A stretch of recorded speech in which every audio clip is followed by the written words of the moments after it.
నమస్తే. బీఆర్కే భక్తి ఛానల్ కి స్వాగతం. నేను పద్మ. ఇక ఈ రోజు మనతో పాటు స్టూడియోలో ఉన్నారు ప్రముఖ ఆస్ట్రో న్యూమరాలజిస్ట్ శ్రీమతి జయప్రద గారు. వారిని అడిగి ఈ విశ్వావసు నామ సంవత్సరంలో ఎవరెవరికి ఎలా ఉండబోతుంది, ఈ సంవత్సరంలో ఏం చేస్తే ఎలాంటి ఫలితాలు ఉండబోతున్నాయి, అలాంటి విషయాలు తెలుసుకునే ప్రయత్నం చేద్దాం. నమస్తే అమ్మా. నమస్తే అమ్మా. శ్రీమాత్రే నమః. అమ్మా, ఈ విశ్వావసు నామ సంవత్సరంలో అసలు అంటే ఏంటి, సంవత్సరంలో ఎలా ఉండబోతుంది? విశ్వవసు నామ సంవత్సరం అంటే ఒక నామం నాన్న. ఉమ్, మనకి యుగాలు యుగాది అంటే ఒక పాత కాలం నుంచి వచ్చే కొన్ని ఏళ్ల నుంచి వచ్చే కొన్ని యుగాల్ని యుగాది. ఒక్కొక్క యుగానికి ఒక పేరు ఉన్నట్టు ఒక యుగంలో అంటే ఒక 60 సంవత్సరాలు వెళ్తే ఒక యుగం. ఉమ్, ఈ 60 సంవత్సరాలకి ఒక్కొక్క పేరు పెట్టారు. ఉమ్, అలా ఒక్కొక్క నామంలో వచ్చే నామంలో ఇది 39వ నామం విశ్వవసు నామ సంవత్సరం. సో ఈ విశ్వవసు నామ సంవత్సరానికి అది దేవత అధిపతి అంటే ఏంటంటే రవి భగవానుడు. ఈ సంవత్సర పరిపాలన. ఉమ్, సో ఆయన పరిపాలన ఉంటుంది విశ్వవసు నామ సంవత్సరము. సో దీన్ని హిందూ నామం అని అంటాం. అంటే లక్ష్మీ అమ్మవారి నామం కింద వస్తుంది ఈ నామాన్ని. అంటే ఏంటి, ఈ సంవత్సరం అంతా మనకి అన్ని విధాలుగా కలిసి వస్తుంది అని అర్థం. అమ్మ, ఈ సంవత్సరం ధనుసు రాశి వారికి ఏ విధంగా ఉండబోతుంది, అసలు ఏ ఏ నక్షత్రాలు వస్తాయి, వారి ఆదాయ వ్యయాలు ఏ విధంగా ఉన్నాయి, ఎవరెవరికి మంచిది, ఎవరెవరికి నష్టం, వాటి పరిహారాలు? సో ధనుసు రాశి వాళ్ళకి ఆదాయం 5, వ్యయం 5, ఉమ్, రాజ్యభుజం 1, అవమానం 5. బో. ఓకే. సో ధనుసు రాశి వాళ్ళు నక్షత్రాలు వచ్చేసరికి మూల నక్షత్రం 1, 2, 3, 4 పాదాలు వాళ్ళు, పూర్వాషాఢ 1, 2, 3, 4 పాదాలు వాళ్ళు, ఉత్తరాషాఢ 1వ పాదం వాళ్ళు. వీళ్ళంతా ధనుసు రాశిలోకి వస్తారు. వీళ్ళకి ఈ సంవత్సరం అంతా శనేశ్వరుడు గురువు ఇద్దరు లోహమూర్తులుగా సామాన్య ఫలితాలు ఇస్తున్నారు. తర్వాత రాహుకేతులు ఇద్దరు రజతమూర్తులుగా కార్యసాధనక ఫలితాలు ఇస్తున్నారు. అంటే ఉద్యోగస్తులకి వ్యాపారస్తులకి ఎటువంటి ఆటంకాలు లేవు. వాళ్ళు బ్రహ్మాండంగా వాళ్ళ పనులు ఎలా ఉన్నాయో అలా సాగుతుంటాయి. దాంట్లో కొత్త మార్పులు లేవు, తక్కువ ఏ మార్పులు లేవు. అంటే ఒక వ్యాపారం నడుస్తుంది, ఎంత లాభం ఎంత నష్టం వస్తుంది అది అలాగే నడుస్తుంది. దానికి ఎక్కువ వెళ్ళదు, దానికి తక్కువ రాదు.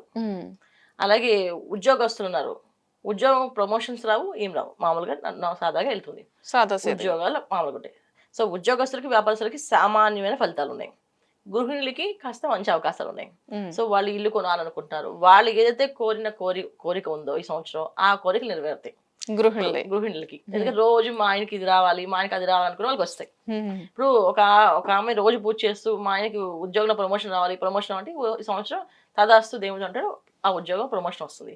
ఇల్లు కొనుక్కోవాలని పూజ చేస్తే ఇల్లు కొనుక్కునే అవకాశం ఉంటుంది. అంటే గృహిణులు ఎంత శ్రద్ధ భక్తితో అమ్మవారిని అయ్యవారిని పూజిస్తారో అన్ని కోరికలు వీళ్ళు తీరుతాయి. సో మామూలుగా ఎవరిని పూజించకుండా ఏమి చేయకుండా ఉండే వాళ్ళకి సామాన్య ఫలితాలు ఉన్నాయి. కోరిక అనేది బలంగా కోరుతారో వాళ్ళకి ఎంత బలంగా కోరుతారో అంత పని జరుగుతుంది. ఇప్పుడు చాలా మంది కొండ ఎక్కుతూ ఉంటారు, తిరుమల కొండ ఎక్కుతూ ఉంటారు, ఖచ్చితంగా ఆ పని అయిపోతుంది వాళ్ళకి. మా అబ్బాయికి వీసా వస్తే నీకు తిరుమల కొండ ఎక్కుతా స్వామి అంటారు, తీరుతుంది. సో గృహిణులు ఎంత బాగా కోరుకుంటారో అంత మంచి ఫలితాలు ఈ సంవత్సరం ధనుసు రాశి వారికి కనిపిస్తున్నాయి. ఇక ఉద్యోగస్తులకి వ్యాపారస్తులకి మామూలు ఫలితాలు, రైతులకి సామాన్యమైన ఫలితాలే ఉన్నాయి. రైతులు కూడా 1-10 ఆలోచించి చేసుకుంటే మంచి ఫలితాలు, ఒక్కొక్కసారి ఇబ్బంది పడే అవకాశాలు కూడా ఉన్నాయి. తర్వాత రాజకీయ నాయకులు ముఖ్యంగా వీళ్ళు ఖచ్చితంగా ఏవైతే మాట నిలబడతారో ఆ మాటలన్నీ నెరవేర్చుకోవాలి, లేకపోతే ఇచ్చిన మాట నిలబెట్టుకోవాలి. లేకపోతే చాలా ఇబ్బంది పడే అవకాశం ఉంటుంది. పదవుల నుంచి బయటపడే అవకాశం ఉంటుంది. పదవుల్ని తీసేసి వీళ్ళని పంపించేసే అవకాశం ఉంటుంది. చాలా మంది ఏంటంటే పదవి తీసేసి ఆ పార్టీలో ఉండొచ్చు, కానీ వీళ్ళు పార్టీ నుంచి బయట పంపిస్తారు. అలాంటి పనులు వీళ్ళకి జరుగుతుంది. ధనుసు రాశి వారు ముఖ్యంగా చాలా చాలా విషయాల్లో ఏంటంటే పెద్దల్ని గౌరవిస్తూ, తల్లిదండ్రులని ప్రేమిస్తూ, ఇంట్లో వాళ్ళతో చాలా సానుకూలంగా, ఎక్కువగా వాళ్ళ మీద కోపం చూపించకుండా మంచిగా మాట్లాడుతుంటే పనులు బాగా జరుగుతాయి. ఇంట్లో వాళ్ళని విసుక్కున్నా, వాళ్ళని కసురుకున్నా ఇబ్బంది పడే అవకాశం ఉంది. పెద్దవాళ్ళని అగౌరవపరిచినా, గురువులను అగౌరవపరిచినా చాలా కష్టపడతారు ఈ సంవత్సరం. సో గురువులను ఎక్కువగా గౌరవిస్తూ ఉండాలి. వాళ్ళు చెప్పింది నచ్చినా నచ్చపోయినా అలాగేనండి చేస్తాను తప్పకుండా అని చెప్పడం. చేయకపోవచ్చు, నీ మనసులో పెట్టుకోవాలి. బయటికి మాత్రం అబ్బాయి నేను ఇలాంటివన్నీ నమ్మనండి, ఇలాంటివన్నీ నాకు చెప్పకండి అంటే మాత్రం అది మనకి ఈ సంవత్సరం మాత్రం అది మనకి కర్మగా మారుతుంది, దాన్ని అనుభవించాల్సిన పరిస్థితి వస్తుంది. అందుకని ధనుసు రాశి వాళ్ళు తీసుకోవాల్సిన పరిహారాలు ఇవి.